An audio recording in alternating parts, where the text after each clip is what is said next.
Somebody once told me it's harmless phosphorescence.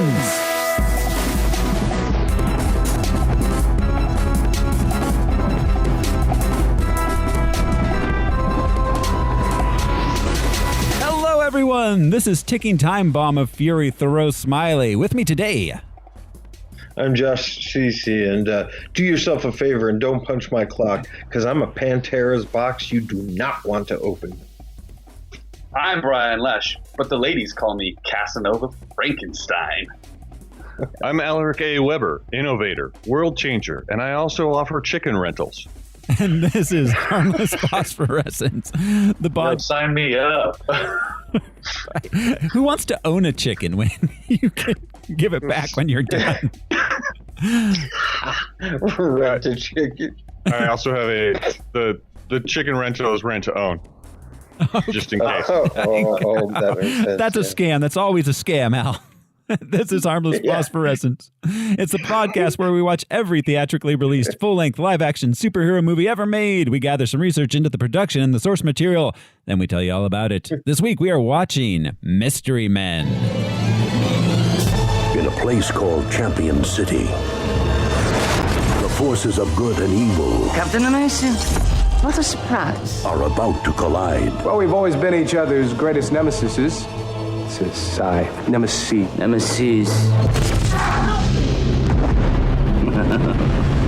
Now, with the city's one true hero missing, Captain Amazing is in danger. Kaboom. who will step forward You again, wannabes. to answer the call of justice? Don't mess with the volcano, my man, because I will go Pompeii on your butt. Oh, golly. They've been waiting for this moment The city's in peril, Lucille. all of their lives. Butch needs his vest back. Well, it's my vest, too. I bought it for him. But now that their time has come, I'm a superhero, too. What's his power? Excuse me. they're going to need all the help they can get. We gotta find a lot of superheroes really quickly. State your name and power. PMS Avenger. I only work 4 days a month. Is there a problem with that? No. I am the Waffler. Waffle Man! I am! Am I too late to try out? Sorry. You're in. Wow, my first mission and we're gonna rescue Captain Amazing. Here we go. Universal Pictures presents We need to talk about your plans. I'm going to kill you. Right, that's the part that really doesn't work for me. a new league of heroes that step to a different beat. Well, I am a ticking time bomb of fury. I don't find you threatening at all.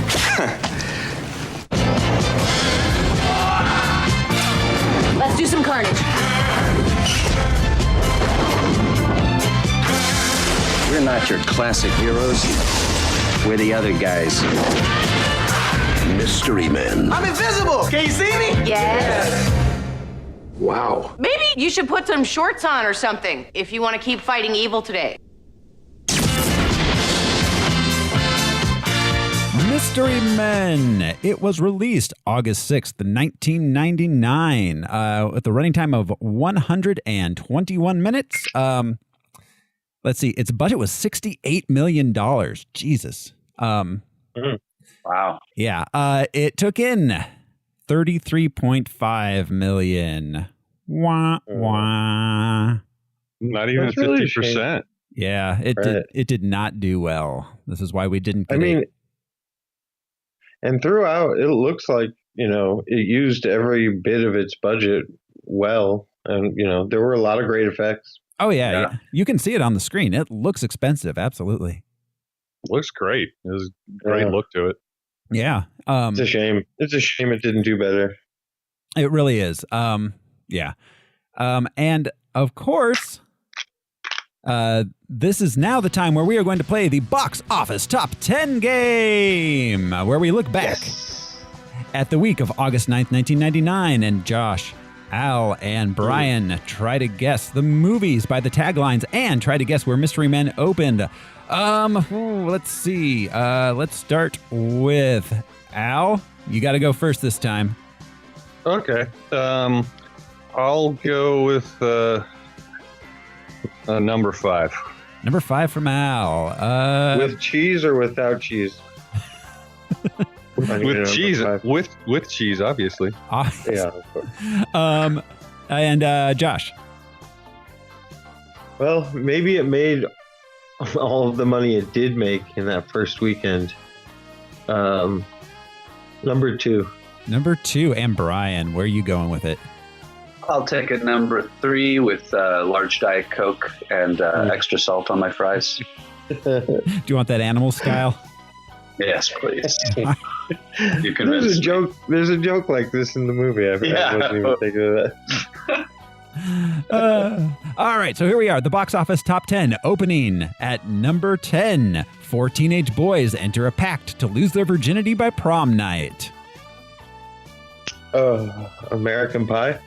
Bye-bye, Miss American Pie. Yes, that's correct. It was based on that song. You can sync it up because they're the same length. If you start it when he starts fucking the pie, it turns to color.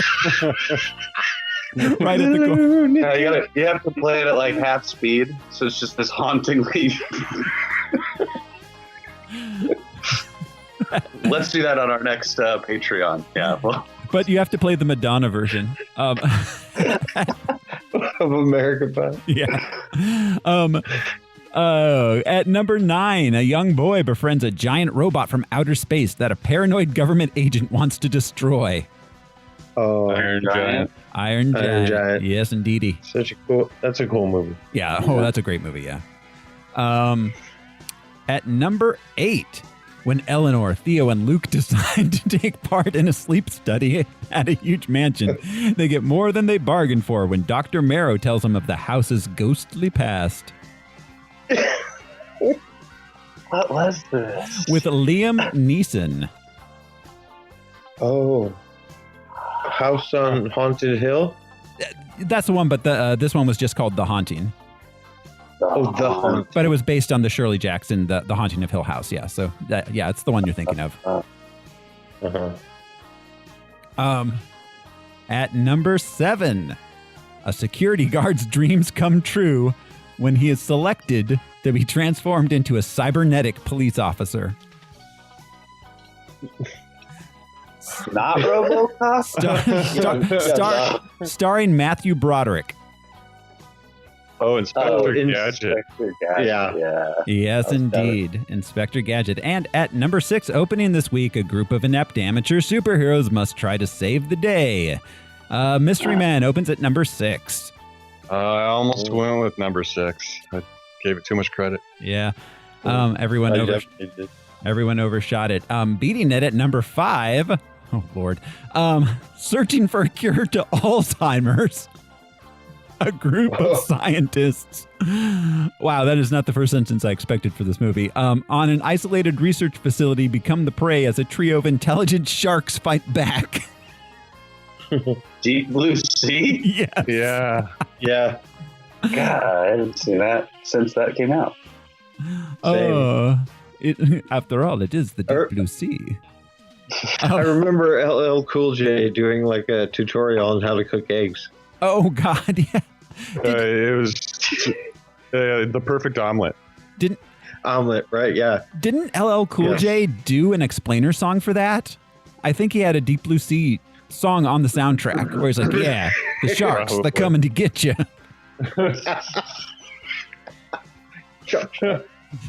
Live it. At number 4, also opening this week, a very rich and successful playboy amuses himself by stealing artwork, but may have met his match in a seductive detective.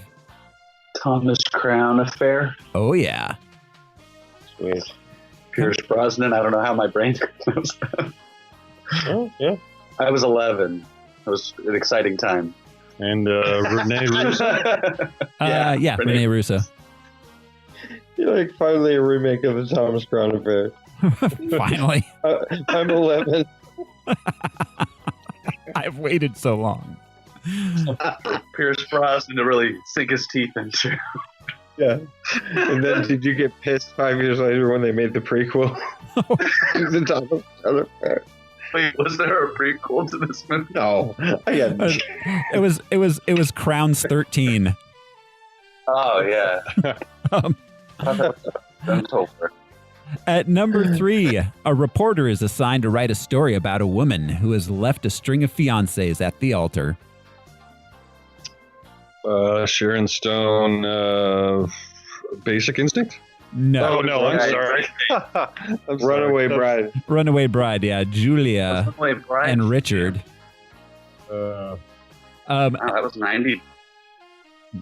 What? Basic Instinct? Oh, yeah, that was like 80s. that was like 90 or 91. Early 90s. Yeah. Okay. Yeah, right. I heard half of those words and just went with my instinct, which was basic. Cha. At number 2, 3 film students vanish after traveling into a Maryland forest to film a documentary on the local legend, leaving behind only their footage. Air Force One. What was that, Al? Air Force One. It was the Blair Witch Project featuring Homer. The Air Force One project. The Blair Witch Project was just the name of a psychedelic band they were in. They just stumbled onto Harrison Ford, crashed in the forest again. Yeah. His plane. It's like, get out of my woods. But you need help. There are witches here. Do you need help? Aren't you the president? He wasn't the president. It was just Harrison Ford. Well, that's actually possible. Like, I was in Mosquito Coast, motherfuckers. I don't know what to do. Opening at number 1 this week. A boy who communicates with spirits seeks the help of a disheartened child psychologist. Oh, Rain Man. Rain Man and Robin. Sixth Sense. Rain Man forever. Wait. Yeah, I knew it. I was just not saying it. What was the descriptor again? The descriptor was a boy who communicates with spirits seeks the help of a disheartened child psychologist. Yeah. The Sixth Sense. Yeah. The fucking Shyamalan. Yeah. My cousin spoiled this movie for me, and I will never forget it. She said to me, I just saw this movie where this dead kid talks to Bruce Willis. Yeah. Dead kid. Well, where Bruce Willis is dead, this kid talks to a dead Bruce Willis the whole time, and I was like, "What is this?" And I saw it, and like immediately was like, "Oh, fuck." I figured. I was watching it. I figured it out within the first 10 minutes, but I didn't say anything to the 2 other guys I was watching it with. At the end, I said that I figured it out right away, and neither of them believed me. And nobody will believe you in those situations. That's the worst, Never, too. Yeah. Right. You have to spoil it for him if you want to get the credit. And I had to keep it a secret because I was watching it with my family. I was like, mad. Exactly. Yeah. What you have to do in these kind of situations is have a pad of paper and an envelope and just seal it and give it to the guys and say they can't open it till the end. Like the DIY copyright. Give it to Johnny Carson. He's like, a moose and Joe Piscopo. Postmaster General Johnny Carson. And Bruce Willis was dead the whole time. The whole time. Right away. First thing you see. And that was our box office top 10 of the week for August 6, 1999, the week that Mystery Men opened. And this movie was actually based on a comic book. Al, you want to tell us about that? I will. As a precursor, back in the golden age of comics, Fox Feature Syndicate published Mystery Men comics from August 1939 to February 42. This was an anthology comic series like Action Comics and Detective Comics used to be. It would introduce characters such as the Green Mask and Blue Beetle, but was ultimately not the inspiration for this movie. The mystery men who inspired this film first appeared in Flaming Carrot Comics by writer and artist Bob Burden. It was issue number 16 in 1987, published by Renegade Press. Starting out as guest stars in Flaming Carrot, the team managed to get their own short-lived series, quote, a little while later. Bringing in the specifics. Yeah, it was hard to find info on this. I bet. Yeah. Okay, so members included Flaming Carrot, the Shoveler, Jackpot, Mr. Furious, Screwball, Captain Attack, Bondo Man, Jumpin' Jehoshaphat, Red Rover, the Strangler, the Spleen, the Metro Marauder, Hummer, Discman. Discman. He's always skipping.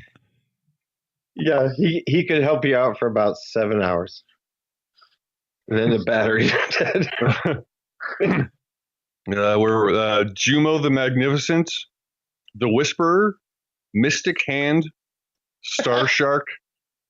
Ooh, and Star Shark. Yeah, and the Zeke. The Zeke. Okay. Okay. Hang on a sec. Of course, the Flaming Carrot was an organic farming homosexual hero. Yes. For the counterculture. I thought it was a Paul McCartney album. It was awesome. So, well, after he became vegetarian. Yeah. After that. Focusing on characters who made it into this film, we have the Shoveler, whose real name was Stan Bolarski, a human who wields a mystic sentient shovel that speaks in a semi-Shakespearean style. Whoa. Mr. Furious, a normal human with poor anger management skills. A repo man by trade, he's so angry about crime that he is impervious to bullets. That's pretty angry. Yeah. The Spleen, nicknamed the love child of Love Canal, this son of hippies was involved in a chemical accident and mutated into a kind of genetic hippie. Okay. I'm not sure what Genetically, you're a hippie. Yeah, he's a hippie by genetics, not just choice. Okay. It's in his DNA. He is a kleptomaniac with the ability to spew acids and glues. An associate of the team was Dr. Heller, who invents gadgets and weapons for superheroes. It was Doc Heller who created the Flaming Carrot's carrot mask and pogo stick. Nice. Enemies of the team included the Vile Brotherhood and the, quote, wimpy vampires of Pismo Beach. Pismo Beach. That's a funny beach. Yeah. Bugs Bunny was always going there. Oh, yeah. Funny place to have wimpy vampires. Yeah. They would play football against the vampires in Santa Cruz, and they'd always get their asses kicked. Kiefer Sutherland. He's like, ironically, my dad hates vampires. That's why I'm totally into him. He doesn't understand me. So that's all I have on the Mystery Man. I wanted to give a big shout out to the Scottish bloke who maintains internationalhero.co.uk for cataloging all that rather difficult to find information. Hey, thanks, man. Yeah, hats off, pants off to you. All right. And it was cool, like his site. I mean, I didn't delve much further into his site, but that page was just like, as far as I know, kind of stuff. He had information from the comics and the movie, so I had to like pick out, which one was comics canon and as far as he knew. As far as this one Scottish guy knows.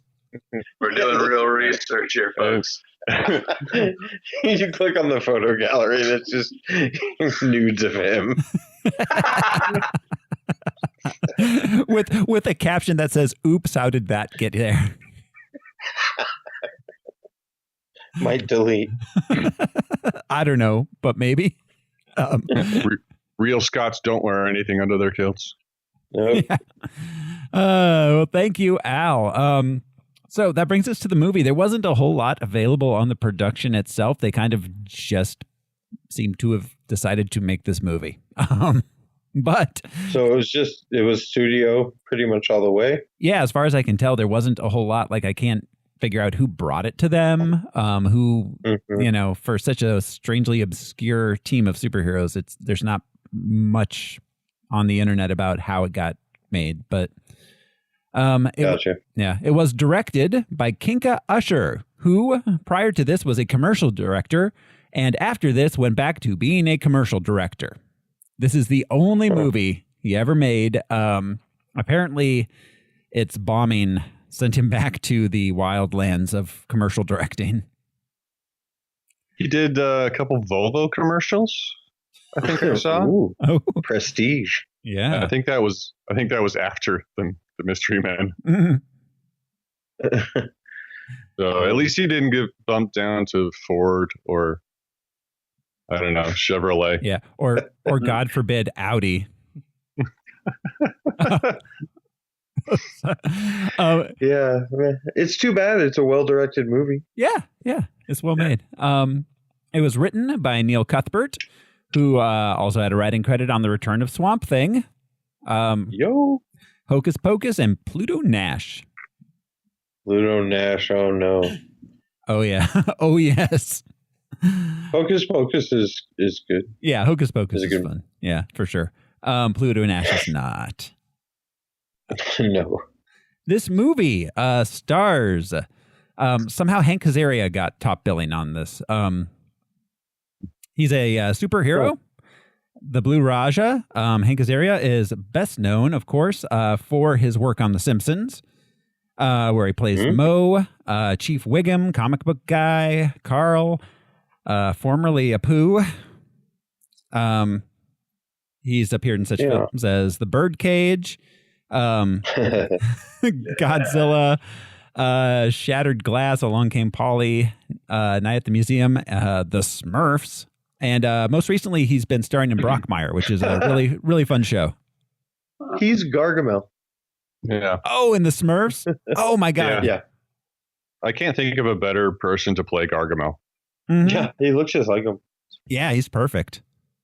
They don't have mocap. I mean, he's just wearing makeup, but yeah, he looks great. Does anyone remember him from Herman's Head way back in the day? Oh yeah. Oh yeah. Yeah. And with Yeardley Smith, who is Lisa Simpson. Yeah, totally.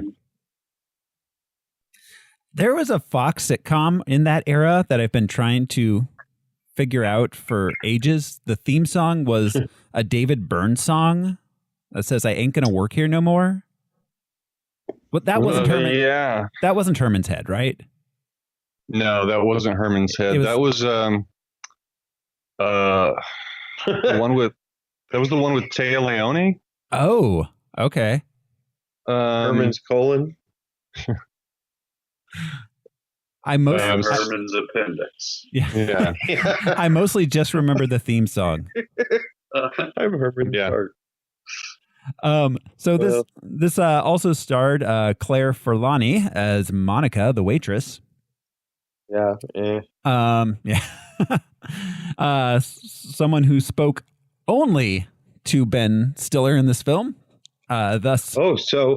Hey, she's dead. Yes. Only Ben Stiller can see her. Oh, yes.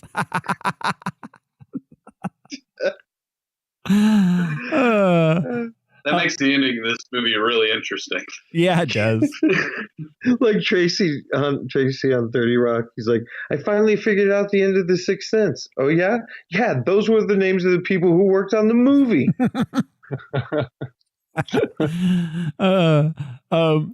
She's actually an English actress. She starred in Mallrats. Yep. Yeah. Police Academy 7. Mission Moscow. Oh wow! The last three were just recruitment videos. But her big break was starring in Meet Joe Black, the movie best known for having the Phantom Menace trailer in front of it. Joe Black. Yeah. She spent a lot of time on CSI in the 2000s. And most recently, she was in a movie called 5 Feet Apart last year. So she's still working. Good for her. Yeah, good for her. Janine Garofalo starred as the bowler. Old Janine. Old Janine. Yeah, I felt bad the second I said that. Young Janine. I'm very sorry, Janine Garofalo. If you are listening, I did not mean to refer to you as old Janine. Yeah. Well, I've loved her since. I like her a lot. She looked great in this. Since the Ben Stiller show, that's where I first saw her. Or maybe on like a half-hour comedy hour on MTV, something like that. But yeah, doing stand-up. Yeah. Yeah. I remember seeing her stand up quite a lot in the early mid 90s. But yeah, she was on the early 90s. She was a cast member of the Larry Sanders Show. She spent a brief amount of time on Saturday Night Live. She's been in a ton of movies. Truth About Cats and Dogs, Wet Hot American Summer, Reality Bites. Romy and Michelle's high school reunion. She's hilarious in that. Yeah, she's good in that one. Dogma. Yeah. Oh God. Oh, Big Trouble. Have you guys ever seen Big Trouble? Tim Allen. Yeah, I forgot about that. But all kinds of people are in that. Yeah, that's a fun movie. She was in. Let's see. Half Baked. She did a voice in Ratatouille. And most recently, she's in a movie coming out this year called The God Committee. All right. Yeah, good for her. Greg Kinnear was Captain. Yeah. Sorry, you didn't go in the order that I was anticipating. I have Hank Azaria did 8 episodes of Spider-Man the Animated Series. The voices, he did several voices, but most notably Eddie Brock, aka Venom. Oh. He also had a voice in Catwoman the Game. He was several thugs. Several thugs. Yeah. So if you loved Catwoman, The Game and Brockmire, go get The Game. Right. Oh wow. All right. Thank you, Al. Thank you. The chair recognizes the gentleman from South Weber. I yield my time. Thank you. Greg Kinnear got his start. Yes, he is. Yeah, Greg is Kinnear. He got his start hosting a short-lived game show called College Madhouse. Both Kinnear and Farr. Yeah. He was known. And then he started. He became the first host of Talk Soup. Yeah, which most recently had Joel McHale in the seat. Then he went on to star in the Late Night Show later with Greg Kinnear, which was on for one fabulous year. Wait, after his film debut, Blank Man? Yes, remember? Yeah. Who was he? He was a talk show host. Oh my God, that's right. I forgot about that. Wow. In the television station. So yeah, he was in the 95 remake of Sabrina. But his big breakout was As Good as It Gets, for which he received an Academy Award nomination for Best Supporting Actor. Yep. He's, I guess, worked off like steadily since then. He was in Nurse Betty, Loser, The Gift, Stuck on You with Matt Damon. Yes. Jesus. Little Miss Sunshine, Invincible, Fast Food Nation, We Were Soldiers. He played Miley Cyrus's dad in the last song. He was Meg Ryan's boyfriend in You've Got Mail. Oh yeah, that's right. The one that she dumps for for her manic pixie dream hanks.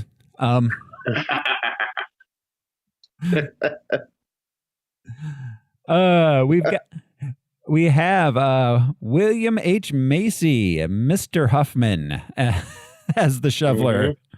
Mr. Huffman, known probably best for his work in Fargo and for possibly helping his wife commit a felony. Shameless. Yes, Shameless. Frank Gallagher on Shameless. He's played for years, but his filmography is huge. It is. He was in Radio Days. I didn't realize that. I haven't seen that movie in years, it being Woody Allen and all. Benny and June? Searching for Bobby Fischer, The Client. Jeez, Mr. Holland's Opus. Pleasantville. I remember him. That. Boogie Nights. Oh, he was great in that. Yes. Happy Texas, Magnolia, Jurassic Park 3. Yeah. He's been in tons and tons of stuff. He provided voices for 2 episodes of Batman Beyond and 1 episode of Superman the Animated Series. I didn't write down his characters because they weren't anybody notable, but he was there. He was there. I see you. We have thank you. We have Kel Mitchell starring as Invisible Boy, best known as Not Keenan. But, yeah, it turns out in the end, Kel Mitchell was invisible. Yeah, he's invisible. Oh, Kel. He was on he's been in a bunch of shows though. He was on let's see, the original Sabrina the Teenage Witch show, Sister. Oh my God, he did voices on Clifford the Big Red Dog. This gets sadder the later it goes. Complete Savages, Pink Panther and Pals, The First Family. I don't know what any of this is. The Thundermans, Henry Danger, Wild and Out. Wild and Out, yeah. Yeah. Let's see, but his films include Good Burger, of course. He was in The Adventures of Rocky and Bullwinkle. Like Mike 2, Street Ball. He starred in a movie called Honey Dripper. His most recent credit for film is 2013, Caught on Tape, where he played someone named Marlon. Not Wayans, I assume. If it was Caught on Tape, why did they reenact it? Right. Lena Olin starred as Dr. Annabelle Leake. She is a Swedish actress best known for The Unbearable Lightness of Being, Enemies: A Love Story, Chocolat, Queen of the Damned. She was also in Alias. Let's see. Paul Rubens played Spleen, best known as Pee Wee Herman. We spoke about him a few times, so we'll go ahead and skip the deep dive on him. That brings us to Jeffrey Rush. Shiny McShine. That's right. He came to prominence for his Academy Award-winning turn in Shine in 1996. He was in Shakespeare in Love, Pirates of the Caribbean, the several of them. Elizabeth, Frida, Munich, The Book Thief, Les Miserables. He's Russian through those films. Let's see. We've got this year he also starred in a movie called House on Haunted Hill. I guess in opposite to The Haunting. Going up against it. Yeah. Weird. He was in The Green Lantern in 2011. Oh, he will be. We won't see him, but we'll hear him because he's the voice of Tomar Ray. Ah. All right. I'm looking forward to that one. Ben Stiller starred as Mr. Furious. Ben Stiller got his start as the son of George Costanza's dad.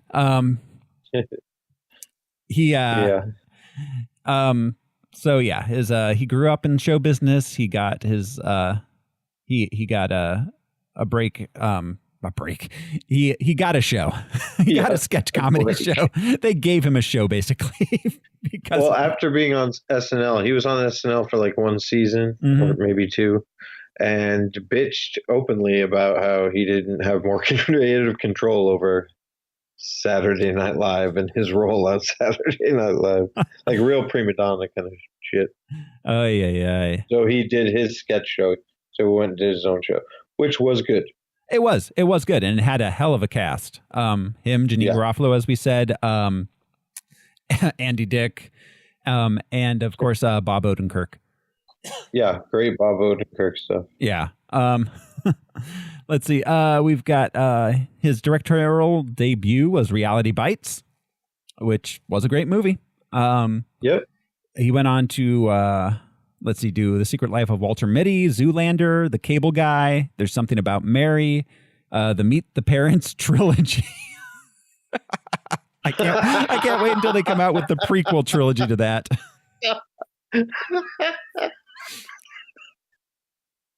Oh, that's great. Little Skywalkers, little Fockers, Skyfockers. Skyfockers. He was in Dodgeball, Tropic Thunder, Madagascar, and The Night at the Museum films. He's Ben Stiller. Wes Studi is Sphinx. He's been the Native American guy in a lot of movies over the years. Dances with Wolves, Last of the Mohican, Geronimo, New World. What's crazy is until these rewatches, honestly, I thought he was Pete Postlethwaite. Okay. They have the same sort of scars on their cheeks. Yeah. I can see that. He did get to play Saget in Street Fighter in 1994. He finally got to. Yeah, well, I'm saying, it's the Hamlet of American playwright.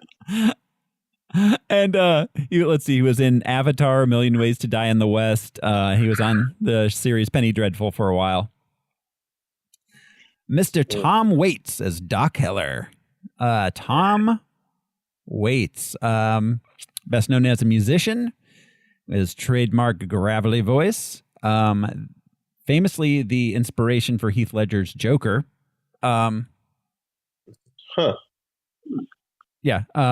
There's Heath Ledger actually pointed to a specific interview he did for an Australian morning show. And if you watch that, you're just like, oh, that's the Joker from Dark Knight. That's just him. It's crazy. It's from somewhere in the mid 80s. Interesting. Yeah. With same voice, same mannerisms. It's just exactly that. He's clearly coked out of his mind in it, but So Tom Waits, best known as a musician, but his film work began in the 70s in Paradise Alley. He was in Wolfen, One from the Heart, The Outsiders, Rumblefish, Cotton Club, tons of stuff. The Two Jakes. Wow, I didn't remember him that. Fisher King, Bram Stoker's Dracula. He played Renfield. Oh my God, that movie. Yeah. Let's see, The Last Castle, Coffee and Cigarettes, The Imaginarium of Dr. Parnassus, Book of Eli. Most recently... that Dr. Parnassus, Heath Ledger was in that, right? Yeah, Heath Ledger, he died while filming that. And Tom Waits? Yeah. Oh. Interesting, huh? Cool. Yep. That's the one that Heath Ledger died filming. Oh, shit. Yeah. Parnassus. Yeah. Most recently, he was... At least it wasn't Megorium. Oh, Mr. Megorium's Emporium. Oh, God. Let's see. Eddie Izzard starred as Tony P., leader of the Disco Boys. That's cool casting. Yeah. He is mostly known as a comedian. He was in The Riches, which was an interesting show. Few of the Ocean movies, Shadow of the Vampire, Across the Universe. He was in The Chronicles of Narnia, Prince Caspian, Cars 2, the Lego Batman movie, and most recently, the Netflix original series Green Eggs and Ham. So we're going to see him again in My Super Ex-Girlfriend. Ah, Jesus. Wow. And I don't recall if I ever saw this episode of The Simpsons, but in one episode, he did the voice of Queen Elizabeth II, Prince Charles, and I love this name, Nigel Baker Butcher. That's hilarious. That's great. Animated talent. Hyphenation. There was a show called Powers. I'm not sure what network it was on, somewhere on cable. There's a comic book series called Powers, which I've read quite a bit of, and I quite like. I'm still trying to find the later graphic novels to finish off that whole thing. But his character in that was Big Bad Wolf. Not the big bad wolf, but wolf with an E at the end. Ah. Subtle. Yeah. Powers, the comic book, it's hard to describe. There's a former superhero who somehow loses his powers and becomes a cop, and then he is the one. He and his partner are usually assigned to the superhero cases around town. Like the whole thing starts off with the murder of like the most famous superhero in town, and he goes to investigate that. And if you haven't read it, I suggest checking it out. Interesting. Yeah. All right. Thanks, Al. So we also have Arthur Stephen Lang Jr., better known as Artie Lang. Yeah, I love Artie Lang. Yeah, he's have you guys seen him on what is that show with Pete? What's his face? Crashing, yeah. Yeah, with Pete Holmes. Pete Holmes, yeah. He's really good on that. Yeah, he's good on that. He's done a lot of acting. I love him in Dirty Work with Norm Macdonald. Oh, yeah. That's an underrated gem. Yeah, that's a great movie. He got his start on Mad TV. He got fired from there after his arrest for cocaine. He was on the Howard Stern show for a while. Wikipedia tells me... For a long time. Oh, yeah. Yeah, for like 8 years. Wikipedia tells me that he got his start in the stand-up business as he was trying to help support his family following the death of his quadriplegic father. That's a riot. Artie Lang, he very famously had a lot of issues with substance abuse over the years. But let's see, he was also in Jerry Maguire, Old School. In 2006, something called Super Twink. Do we need to cover that one? Is this Twink a superhero? Anyways, we have Louise Lasser as Blue Raja's mom. She was Mary Hartman. Yep. And she was married to Woody Allen. Yep, exactly. Married to Woody Allen. Let's see. She hosted the second to last episode of Saturday Night Live's first season. It's best known for her opening monologue in which she recreates a Mary Hartman-esque nervous breakdown and locks herself in her dressing room. And she later, that kind of happened to her, right? She kind of went cuckoo. Yeah. And they said that got her... To use a clinical term. Yes. They said that got her banned from the show. They said it might not have been a bit. But... Yeah, I heard there was a lot of cocaine. Yeah. Ricky Jay starred as Captain Amazing's publicist. He's best known as a magician, although he was also in The Prestige, Heist, Boogie Nights, Tomorrow Never Dies, Magnolia. Okay, Boogie Nights is perfect because he interacts with William H. Macy. Like they're down there when William H. Macy's wife is, having sex with that guy just in the driveway. But Ricky Jay comes up to talk about technical stuff for the shoot the next day. William H. Macy's like, "Can you give me a minute? I'm a little upset." "Oh yeah, what's going on?" "That's my wife right there with an ass in her cock." Oh, He's like, "Oh yeah." So anyway, yeah, he's great in that. He's a great magician too. Yeah, I've never seen his magic. But he says in this movie that he's not a magician. He's talking to Captain Amazing. He's like, "I'm a publicist. I'm not a magician." So lie. Jennifer Lewis starred as Lucille. Who was Lucille? Oh, that was William H. Macy's wife. Okay. Let's see. She began her career appearing in Broadway musicals and as a backup singer for Bette Midler. She was in Beaches, Sister Act, What's Love Got to Do with It, Poetic Justice, Preacher's Wife, Think Like a Man, and Think Like a Man 2.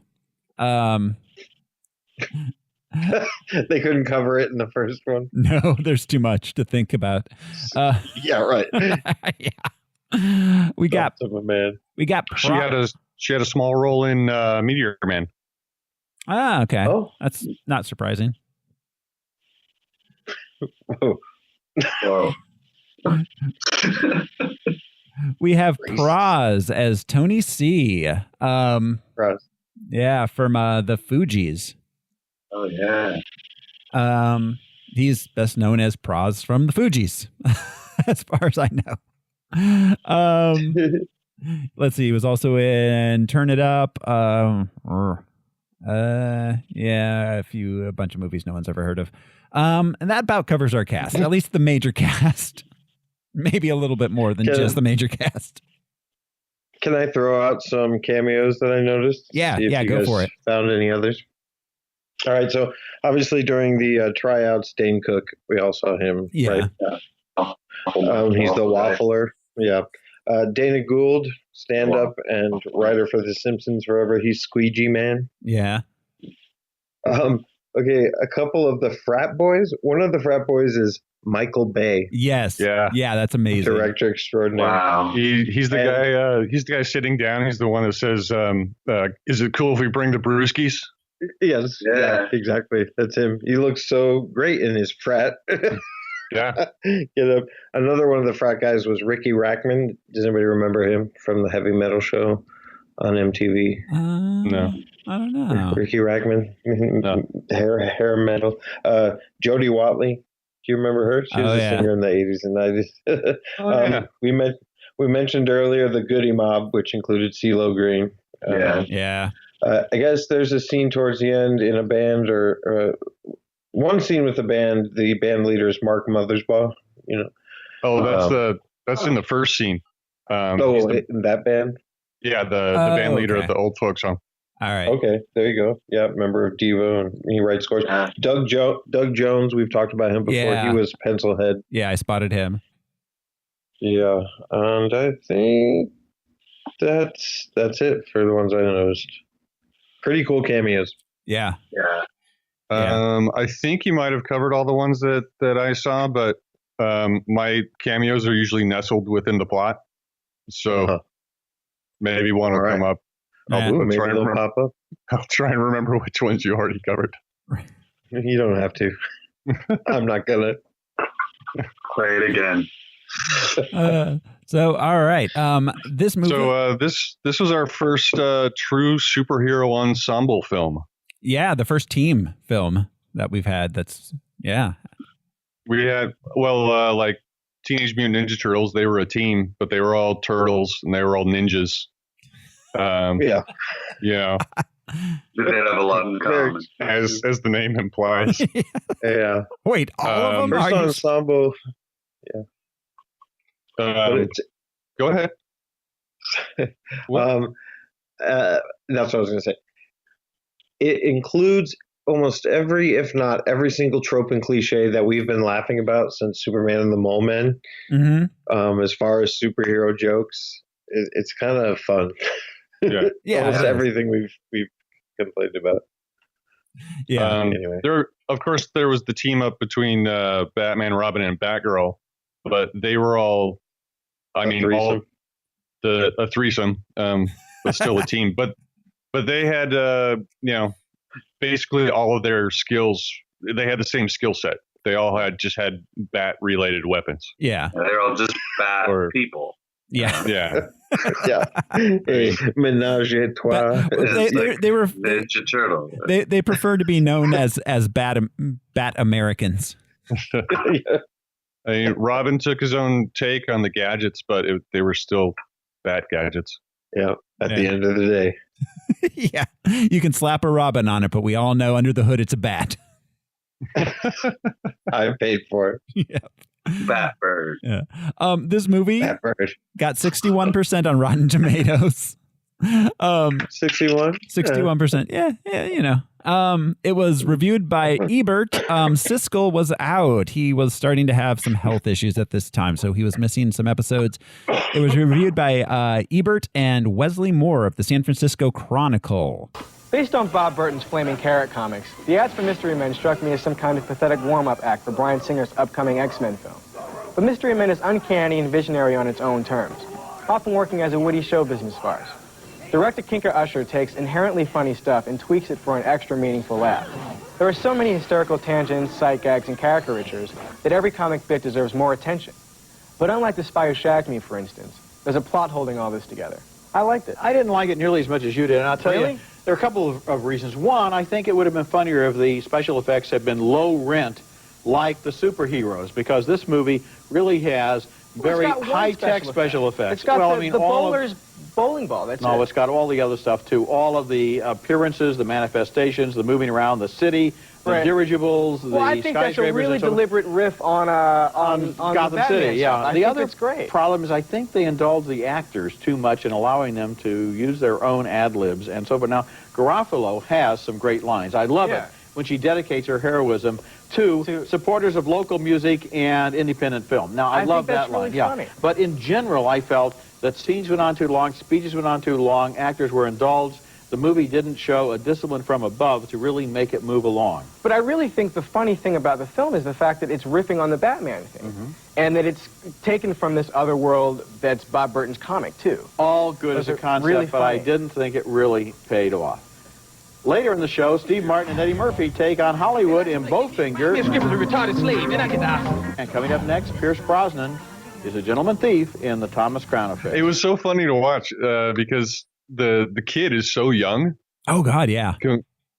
Compared to Ebert, he's like in his early 20s or something, and just fresh faced and I don't know, it's kind of optimistic. And did he also write for the Chicago Sun-Times? No, the San Francisco Chronicles, as far as I know. Just that one. But he loved it. Yeah, he loved it. Ebert did not. Ebert said that the effects were too good, and they let the actors do too many ad libs. Oh, Jesus Christ! There's no pleasing this guy. He said that the effects should have been as low rent as the superheroes themselves. Wrong. Yeah. Wrong. Dead wrong. A lot of the comedy comes from the opposite of that. Yeah. And the other guy had exactly that point. It's just like, what's funny about it is how much it's like the Batman movies. Yeah. Yeah. And stylistically, like even the way it opens is almost straight out of the music. The Batman and Robin script. Oh yeah. Or like Batman 6. No, the first scene is Batman 66. Even. Yeah. Very much so, but like when they come in on the city, like that's like with their statues and dirigibles and stuff. It's like very Joel Schumacher-y. Oh yeah, I thought you meant the first scene in the nursing home. And then you jump into the nursing home. I liken that to the Mr. Freeze's assault on the museum. Just like all the goons running around. Yeah, or Nicholson's. Yeah. Anyway. So, I think that about covers all of our background. You guys ready to jump into the movie? Yeah, let's get into this. Group hug, everybody. Here we go. This is Mystery Men. We open on Champion City. We zoom in on a party full of old people. The Red Eyes, a criminal gang, burst in and demand their valuables. However, a trio of superheroes arrive. Mr. Furious, the Shoveler, and Blue Raja defend the oldies, but not very well. The Red Eyes get the upper hand, but then Captain Amazing arrives, who makes short work of them. The band is called the Gimlets. I don't know if anybody caught that. It was on the bandstand. Nice. Cool. Very old-timey drink. So, yeah, that's what I meant. Right away, Batman 66, you've got a lot of the same kind of camera angles, but you have the whole, like, the costumed henchmen at a specific event with very low-risk payoff, you know, jewels and wallets and things like that. Then the superheroes, burst in. It set the tone right away. Oh, yeah. But very well. It wasn't cheesy. They said it very well. Yeah. Well, yeah, it was a cheesy setting done like very done with a big budget. So, let's see. Captain Amazing's agent arrives. The trio's miffed that he takes all the credit for beating the gang, and then they meet a weapons manufacturer named Heller. Outside, Captain Amazing meets the press. Becky, the reporter, asks him if he's so good at his job that he's going to put himself out of work, and then asks him to address the rumors that he lost his Pepsi endorsement. He gets in a limo and rides away. So the endorsements are awesome. Yeah. I remember thinking that when I saw it at the time, like that's, of course that would happen. And I also love that he saves the day and then gets in a limo. Yeah. Yeah. Presumably he flew there. And then he takes off in the limo. Yeah. Yeah. Yeah. And there are versions of Batman that we've seen that would totally do the same thing. Oh, yeah. I can see George Clooney's Batman getting into a limo and driving away. Absolutely. And then using his Bat credit card at Taco Bell. Yeah. George Clooney, they probably took the limo to that one ball where they were with the diamonds and stuff, with the Bruce Wayne diamonds. And they were Batman and Robin. Yeah. You Batman and Robin probably showed up in a limo for that one. You imagine them sitting in a limo in their Batman and Robin costumes. Just they're all, Robin, who are you wearing? The endorsements are hilarious, and they're all over his outfit like a race car driver. Yeah, perfect. Magnavox. Things that don't exist anymore, really. Right. You mentioned meeting Heller. Again, a superhero trope, but even on his business card for the address, it says like old fairgrounds or abandoned fairgrounds. Yes. Which we've talked about so much. Like there are always great novelty buildings just ripe for the picking for evil lairs. Or not evil in this case, but. Also in this card were aromatherapy and laser hair removal. And carnival rides. But they're all broken down, so you just ride Tom Waits around the. And of course, chicken rentals. Yes. Chicken rentals? Yeah, it's on the card. Yeah. It's fantastic. I don't need to keep a chicken. No, you just want them for a little while. Yeah, with the 12% interest, chicken interest. Rent to own. I'd be stupid not to take the deal. The trio exit the building and have a run-in with the cops who taunt them for their lack of superhero prowess. Meanwhile, Sweet dreams, Lilac. Ben Stiller's constant things he calls people is hilarious, and I have a feeling a lot of that's ad-libbed. Because it's all very Ben Stillery. It has that Jake Peralta vibe of trying to come up with the best line and always messing it up. Mm-hmm. Yeah. In the limo, Captain Amazing demands that his agent get back his valuable endorsements. His agent tells him there's no more splashy supervillains to fight. Captain Amazing reminisces about his greatest foe, Casanova Frankenstein, who is locked up. As they talk, he gets an idea.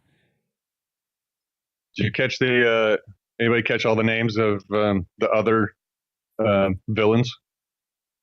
So we have Deathman, who's dead. I love he's like, oh, really? Really?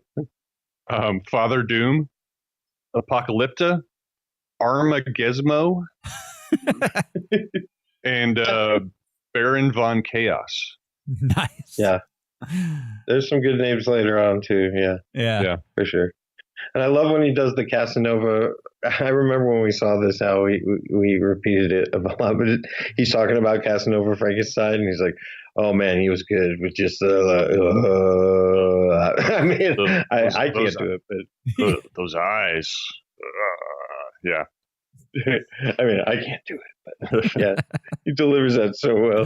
Yeah, he does. Later, in an island prison, Casanova Frankenstein has a parole hearing. He claims he's been reformed, but the parole board doesn't believe him. However, I'm sorry, do they have parole hearings at insane asylums? Apparently. That's a great question. Yeah. Good question. I don't believe they do. Yeah, I thought they just... Champion City, they do. Yeah, I thought they just declared you not insane anymore. Yeah. Right. So attorney Lance Hunt, Captain Amazing's alter ego, arrives. He says he has a letter from Captain Amazing imploring the parole board to give Casanova Frankenstein a second chance. On Captain Amazing's recommendation. Lance wears glasses. Captain Amazing does not. He takes them off. Well, then how would he see? That doesn't make any sense.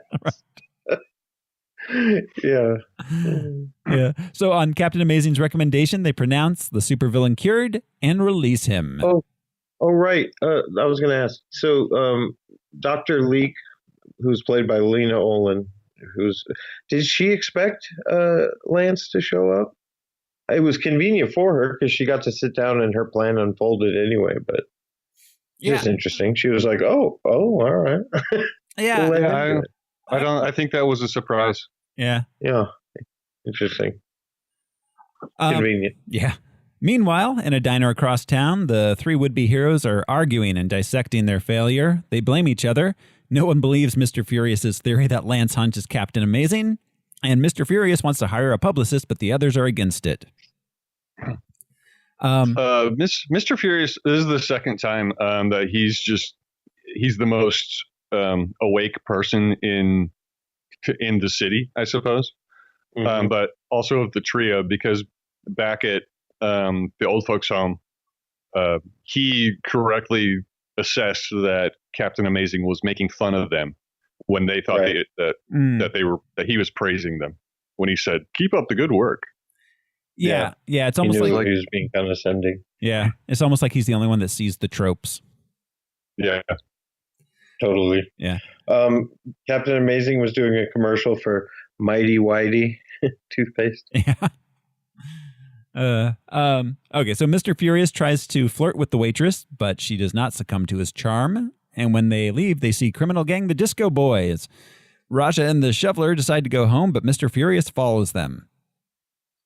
I loved this joke as they're like going home. He's like, I thought you were blah blah blah, but I thought you were the Shoveler and the Blue Raja, but it turns out you're Lazy Boy and you can't get it. And finally, as they're like 10 paces away, and the recliner, Lazy Boy and the recliner. Shoveler arrives home. His wit is a hindrance. It is. Yeah, it is. Where his wife is upset that he's still trying to make it as a superhero after 12 years. That's a patient woman. Meanwhile, yeah, exactly. Yeah. Meanwhile, the Blue Raja, we discover, lives with his mother and is not actually British. Mr. Furious. And she's all, "Are you on the marijuana?" And he's like, "I just want a Pepsi." They give me a Pepsi. Mr. Furious follows the Disco Boys to Casanova Frankenstein's house where Casanova and the Disco Boys plot and then blow up the prison, or the asylum, of which he was previously a resident. Captain Amazing arrives and is promptly captured. Let's see. The next day, Mr. Furious arrives at his job in the junkyard. His boss wants him to junk an old armored vehicle, but he can't get it apart. He hears in the radio.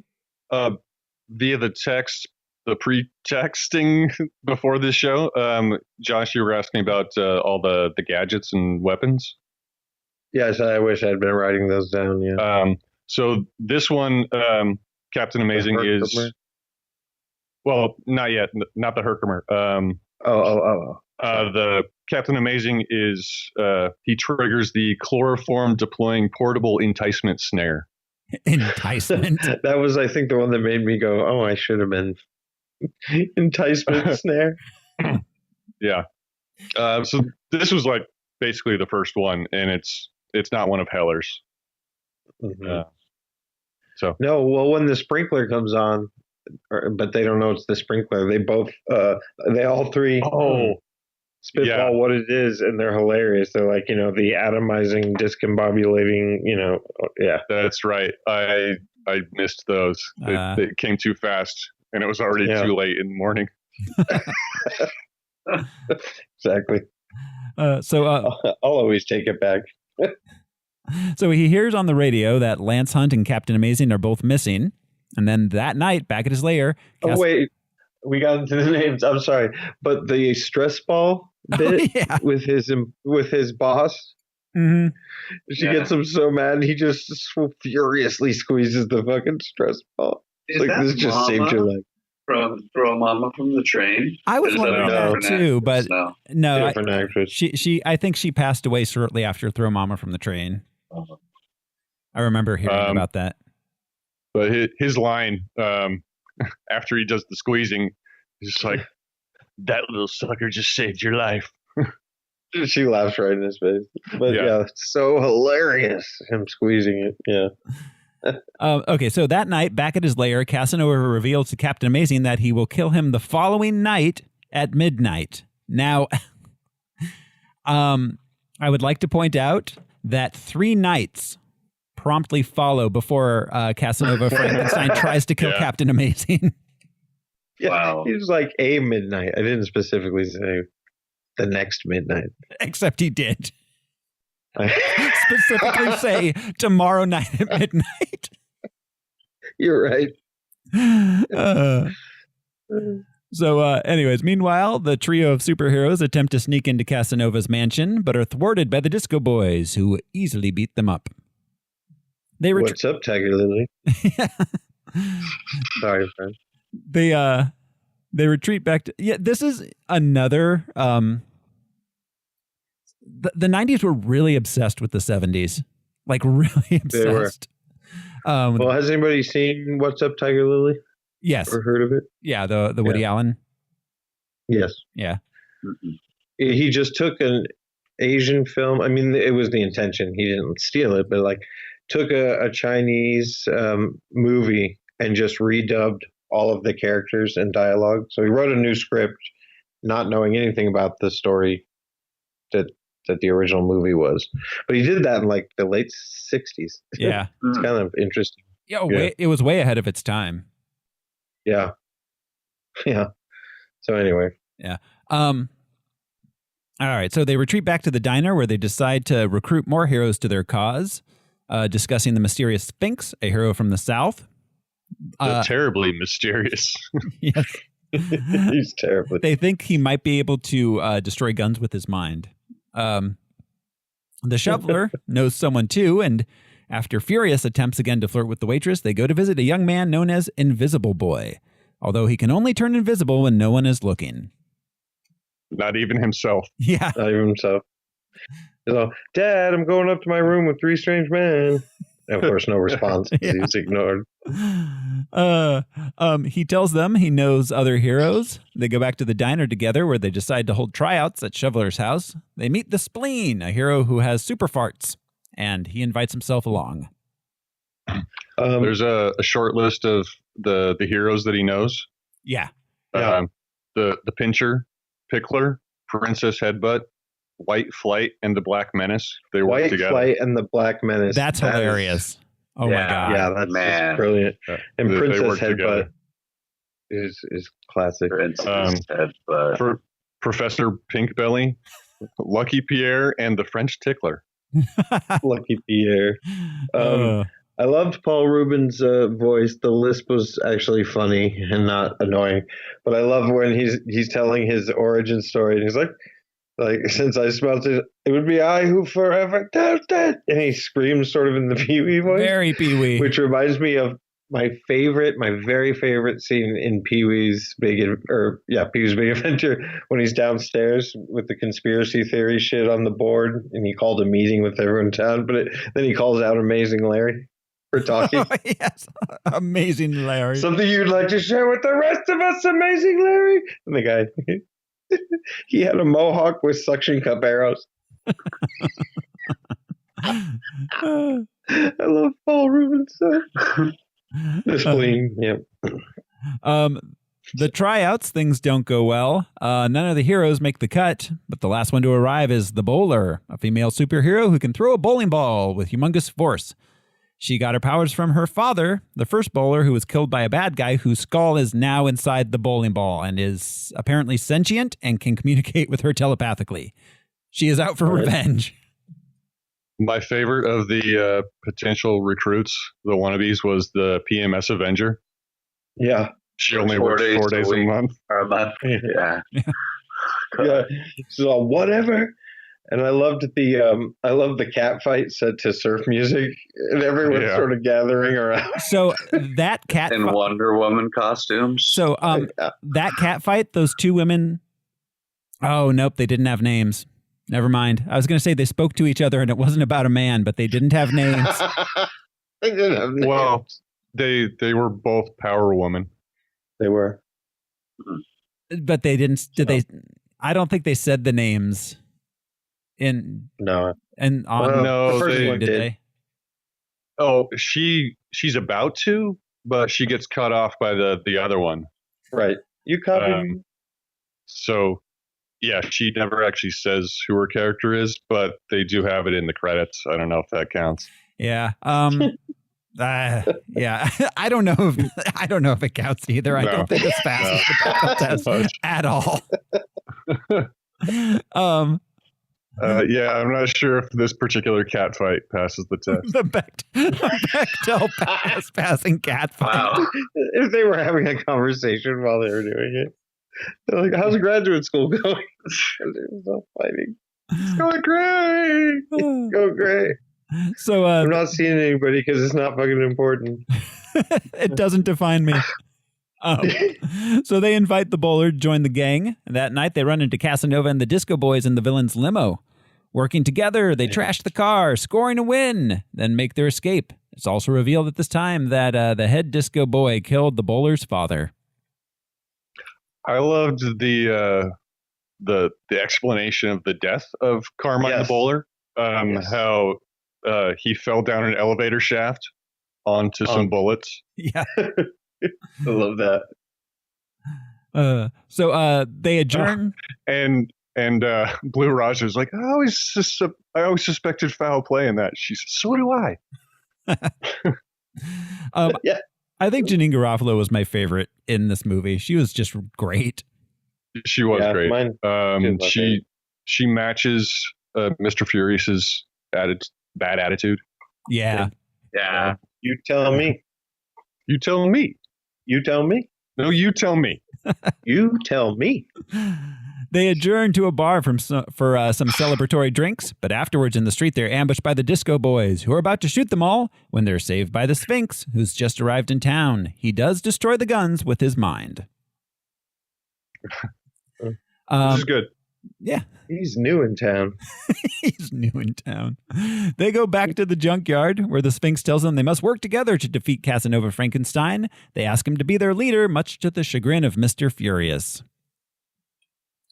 Was this where we missed where Tony said that their name should be Six Dead Guys in their stupid costumes?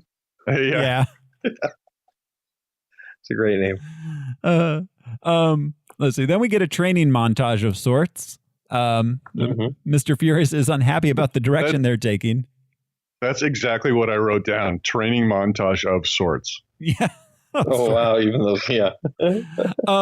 It was. The watermelon on the feet bit made me laugh. Yeah. Oh, I don't remember telling you to do that. Telling you.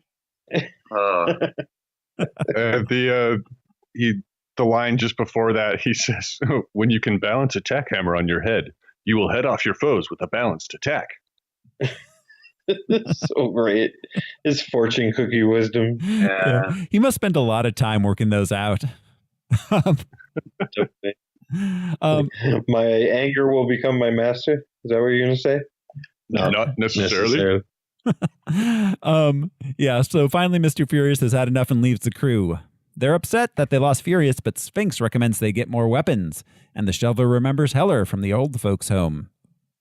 Furious gets upset not during the training, but during the DIY costume crafting. Yeah. He's complaining about how silly it is, and then he asks for a thimble. Yeah. To do it right. So they were by a lake or a pond or something. Yeah, I was trying to, they were doing or in a swamp. Yeah, I was trying to figure out where this place was because they spent a lot of time there. I'm wondering if there was something that got cut that explained where they were. This is just Sphinx's very mysterious home base. I mean, the director's cut. Yeah. Yeah. So they ride out into the desert where Heller lives in an abandoned amusement park. He demonstrates his non-lethal weaponry, includes a canned tornado, a clothes shrinking ray, and a blame thrower. At first, they're not impressed, but they finally come around. Anything I missed there, Al? They want stuff that kills. No, the shrinker, he described it as a high-temperature fabric adhesive liquid projector. And then later on, when they use it, English, Doc. When they use it, Ben Stiller says, "I think my pants are shrinking," because they use it on the women. Their clothes get all tight. He's a housewife in a detergent commercial. I think Meanwhile, Mr. Furious is back at the diner where he's finally gotten the courage to ask out the waitress. He walks her home. They talk about his troubles with the superhero crew. He wants to rejoin them, but they don't realize they're being spied on by the Disco Boys. This was when I finally realized that her name was Monica. Oh, I didn't even know. She had a name tag. I don't think they ever say her name. Of course, yeah. It's briefly said some. No, it's okay. It's not said aloud. It was just it was on the subtitles.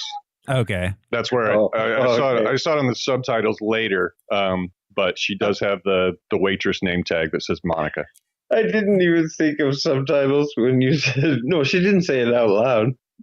I was like, oh, did she say it to you, Al? Only? She sent me a letter. Telepathically. She's like, Al, I know you're watching Mystery Men. I would like you to know my character's name. My name is Monica. Get help. Stop. I'm in the movie. I can't get out. We haven't had provisions for 8 weeks. Stop. I can't get out. Stop. The only thing that works is a telegram service. We need to figure out how to get into the movie. How do we get into the movie? How do we get to get her out? I'm going to get in just to get out of here.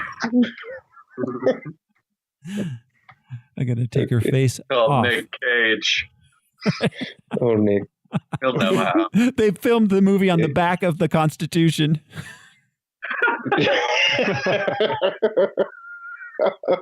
Just keeps a copy in his freezer now.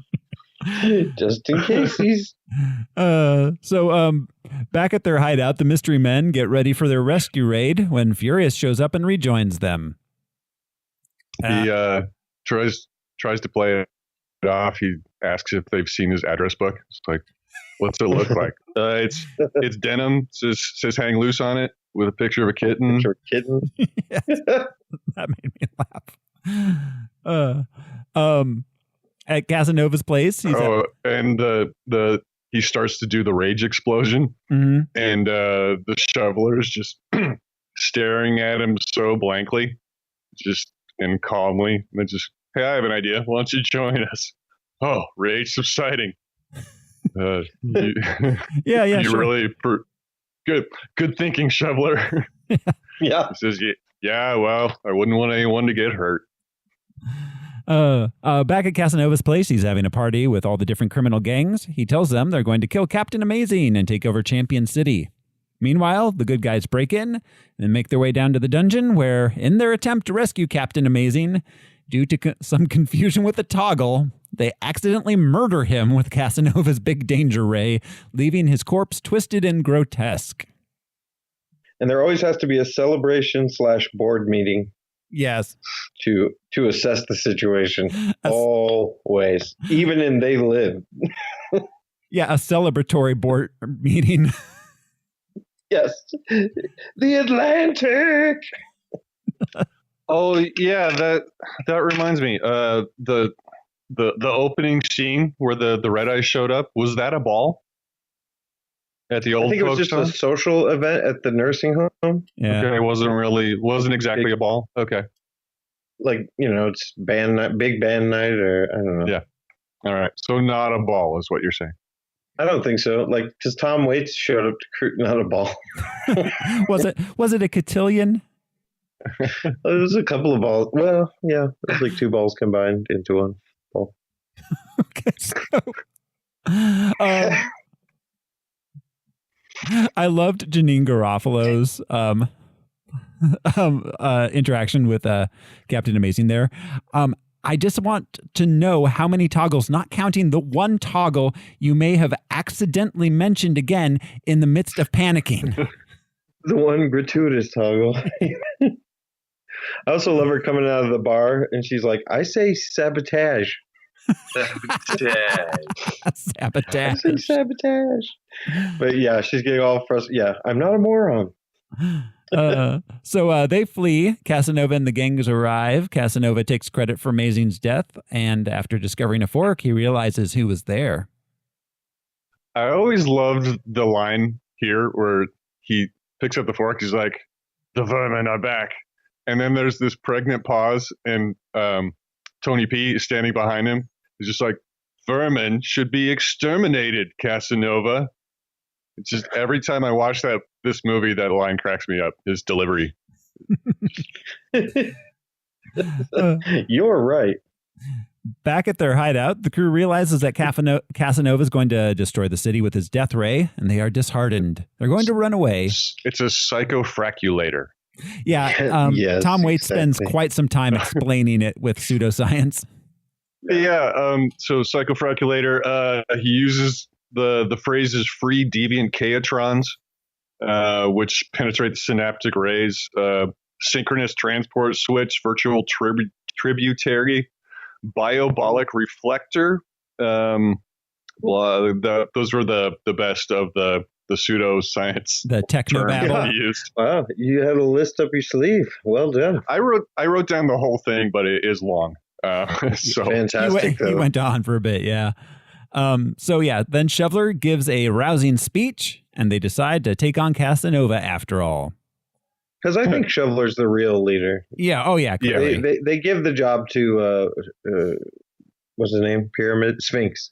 But it's really Shoveler. Yeah. Oh, definitely. Yeah. He uses the egg salad sandwich as his motivation. Yeah, his visual aid. Like, are we going to kick butt or am I going to eat this sandwich?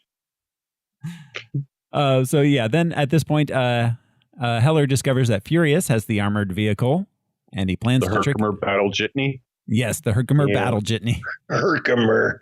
I like hearing Tom Waits say Herkimer. They all say goodbye to their loved ones, Raj's mom, Shoveler's wife, and Furious goes to say goodbye to Monica. She asks his name. I just wrote the waitress. I had no idea her name was Monica until I looked it up. She asks his name. He never asks hers. And that's how anyone is with names. Right. I didn't know her name until I looked it up or asked. Well, no, because they never say it. No, they don't. They don't. He finally reluctantly reveals that his name is Roy. She tells him to just be Roy, and that sends him spiraling into an existential crisis, doubting his identity and his powers. I loved him bumbling over names, trying to avoid saying Roy. He's just like, Phoenix, Dark, Dirk, Dirk Steele. I changed it to Phoenix. Like Homer and Max Power. It's like, well, that's a really cool name. Thanks. I got it off a hairdryer. Despite his existential crisis, they suit up in their cool new outfits and get into the Herkimer, heading over to Casanova's. Which Heller has now fitted with an electronuclear magnet. Yeah. Yes. The next big thing. It's the next logical progression of our magnet technology. On the way. Sorry. On the way, they try to snap Roy out of his funk and anger him, but to no avail. They arrive, ram the gates, and drive the tank into the mansion. They use an electromagnet, the electronuclear magnet, to rid the bad guys of their guns. And the bad guys flee to another room guarded by an electric eye that will kill anyone it sees. Them trying to snap him out of his powerlessness or what have you, just out of his funk. Some of the, I mean, Jeanine Garofalo does the bulk of the insulting, but she starts it off with, "You're not well liked," which I always love. You're abrasive and off-putting. You try and say pithy things, but your wit is a hindrance, and so therefore nothing is provocative. It's just mixed metaphors. Now, doesn't that make you angry? I love that. What a brilliant assessment take that. And then Shoveler turns around and says, "Your penmanship is atrocious." And Sphinx says, "You dress in the manner of a male prostitute?"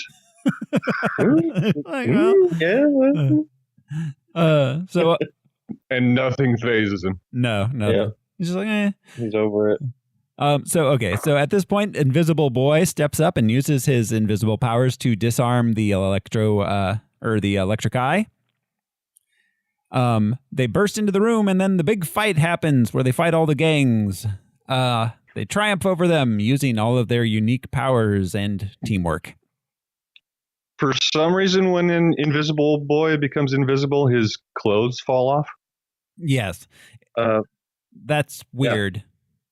Yeah. So he can't be seen, because if he was invisible but wearing clothes, you'd see the clothes moving around. But it's like he didn't take them off. It's like they fell off. It's like he became an uncorporeal. Yeah. Huh. They just sort of fell to the ground. There was no I don't know, taking off. I see what you mean. Yeah.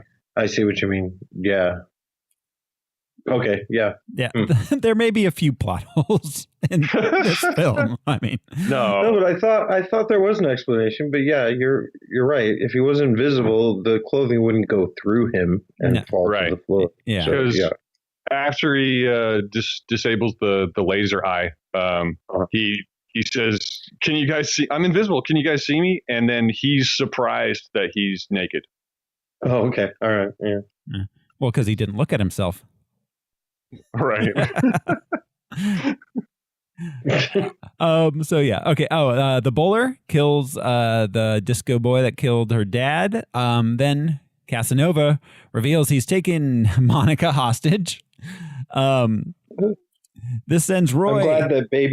I'm glad baby bowler finally gets to go back to graduate school. Right.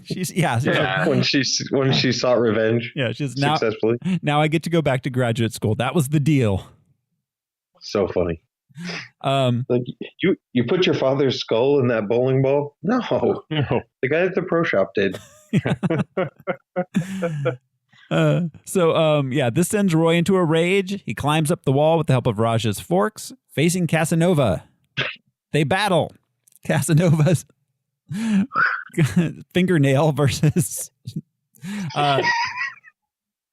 Mr. Furious's furiousness as the weapon.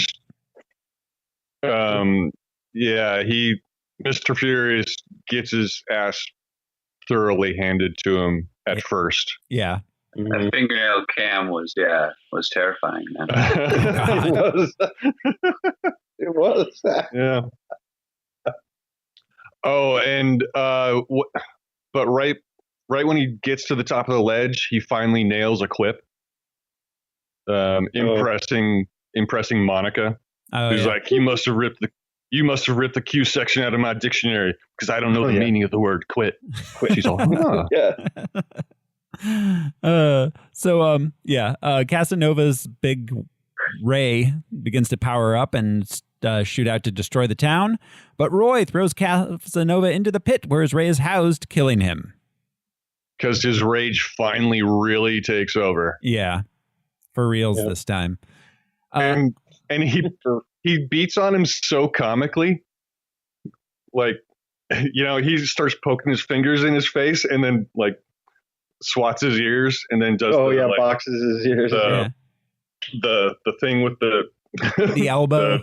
The elbow to the sternum, just pounding it. It was very, very comical and I don't know, pro wrestler like. Yeah, it was. It was the only stage. It was the only stage combat Ben Stiller was willing to engage in it. And he also nailed the send off line. Frack you later, Frankenpuss. Right. Yeah. Frack you later, Frankenpuss. Jimmy Furious really came into his own. Yeah. So they destroy the ray using cooperation, hugging, and the bowler's ball. And this one always struck me as odd. It's like, why did you have to huddle up and hold her over the thing? Why don't you just throw the ball in there? Morale. It has a mind of its own. Yeah, morale. Yeah, I mean, using the skills that they have attained. Yeah. It's too late for you. You're already in the hole. They flee as the entire building explodes. And then as morning dawns, the press arrive. And the mystery men are lauded for their feats. They make speeches and try to come up with a name for their team. And they're played out by the soothing sounds of Smash Mouth.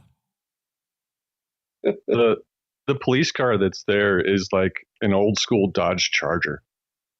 Yeah. Cool. It doesn't even have like back doors. It's a two-door it's a two-door cop car, so you can't.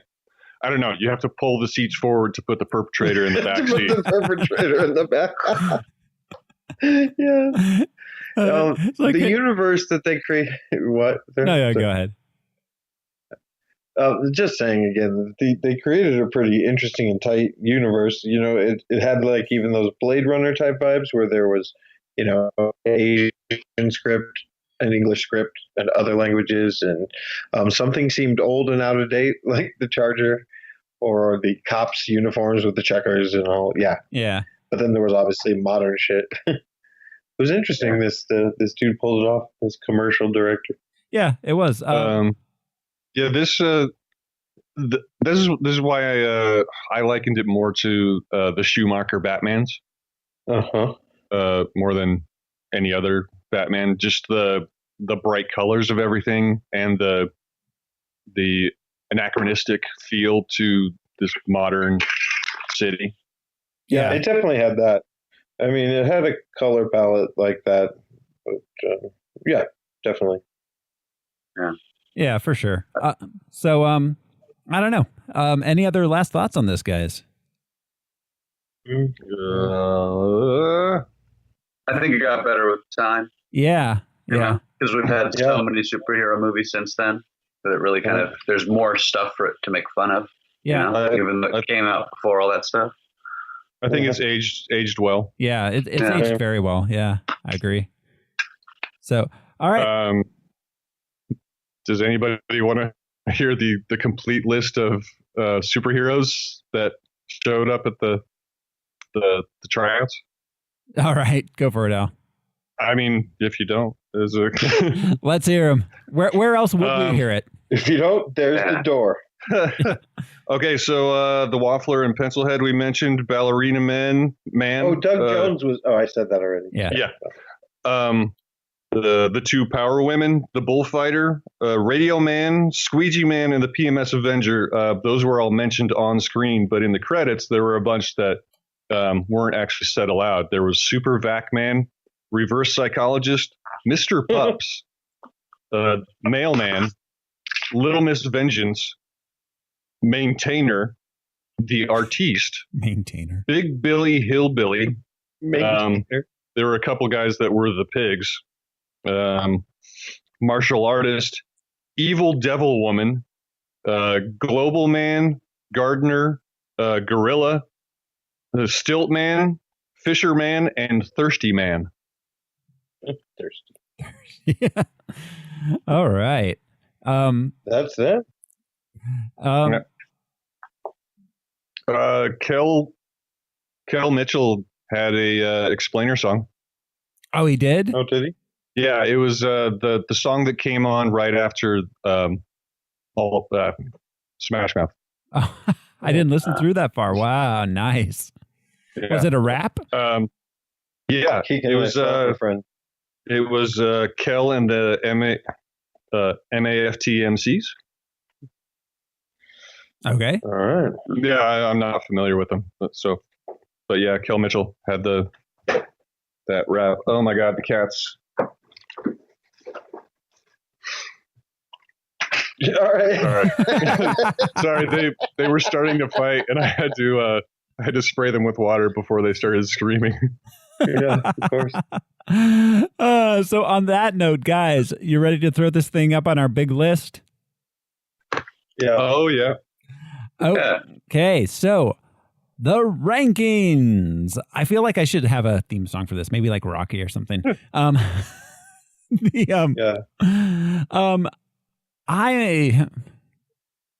thinking. Oh, no, you should play the best around from Karate Kid. Oh, all right. Joe Esposito. Yeah. I'll put that in post. Did you find a instrumental version? Just before you start singing, man. Well, I mean, if it was an instrumental version, it wouldn't be the best, Al. True. So I'm thinking. Okay. Yeah. So I don't know about you guys. I like this. I'm thinking somewhere in between. We've got a range here of about 10 in between Orgasmo and Blank Man. I think it should be in the top 10. Yeah. Yeah, I can agree to that. Yeah. I'm trying to narrow that down. I think I liked it more than Darkman. Same. Oh, yeah. So it's squeezing a little bit. I liked it more than The Mask. It wasn't as tight. I mean, yeah, it wasn't as tight as The Mask, but it was a lot more. In a lot of ways, it was more fun. Yeah. Yes. What number is The Mask? The Mask is number 10. Let's make this thing number 10. And then Superman 2 is number 9. Can we put it any higher than Superman 2? Legitimately. Well, can we legitimately put Swamp Thing higher than Superman 2? It's done. Can we define legitimately? Yeah, legitimately. Yeah, all the rules are made up. Yeah, these backdoor dealings that we're doing. I like it at number 10. I'm fine at number 10. All right, works for me. It might change later on. Yeah. All right, so we are putting Mystery Men at number 10 on our big list of rankings. Beating out The Mask. So that about covers it, which means that was our 40th episode, guys. Big 40. 40. Ooh, a little more than a year, right? No. Less than a year. When did we start? That would be 52. No, I know, but when did we start doing this? It was August.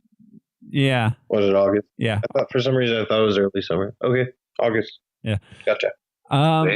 So yeah, that's number 40. And it's also our last 90s movie. We're saying goodbye to the 90s. And hello. So long, 90s. Hello next week to the year 2000. And the X-Men. Oh wow! All right.